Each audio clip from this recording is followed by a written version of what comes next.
Welcome to the B-21 Raider for MSFS.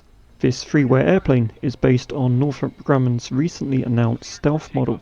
Of course, nobody knows how the real thing will fly, but let's check out the developer's best guess in more detail. The flight deck is fictional, as you'd expect, and is a curious mix of various Asobo assets. The main panel has been lifted from a Halo Pelican and squeezed into the B-21's external model. You'll recognise the co-pilot from the simulator's F-18 Hornet, and additional avionics from Garmin have been attached to the bulkhead. Honestly, I'm just glad it has a virtual cockpit at all. Okay, park and brake off and throttles up. You'll hear a fairly generic jet engine whine as the airplane accelerates. Seems to be from a default Airbus.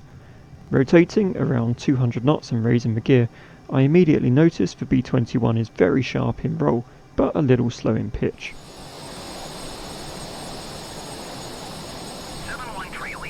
The plane also seems to naturally roll when the stick is neutral. This is easily corrected by activating wing level mode in the autopilot.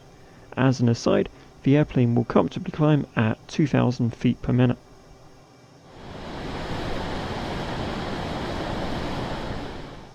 In level flight, cruise speed initially seems disappointing at around Mach 0.7.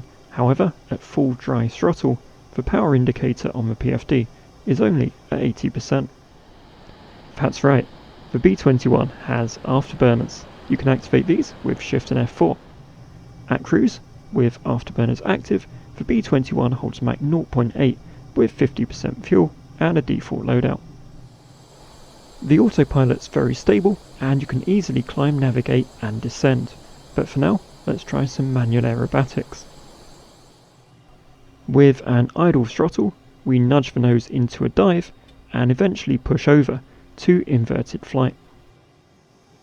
With full dry power applied towards the end of a pushover, the airplane will remain inverted with careful roll inputs. You can then aileron roll to level flight if you apply firm roll input.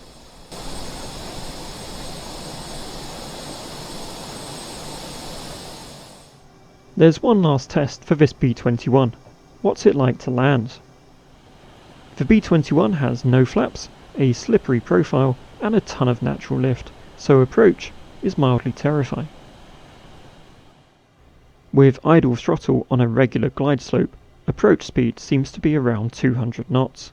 The less than responsive pitch also makes it difficult to maintain centerline.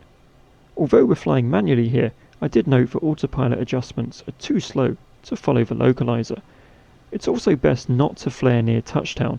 You almost have to force the nose down onto the tarmac, and you'll notice that the brakes are pretty rubbish too. However, on a regular runway, it is very much possible to stop before running out of room. I hope you enjoyed this short intro to the B-21. A download link is in the description below. Please feel free to like and sub. Take care, and I'll see you next time.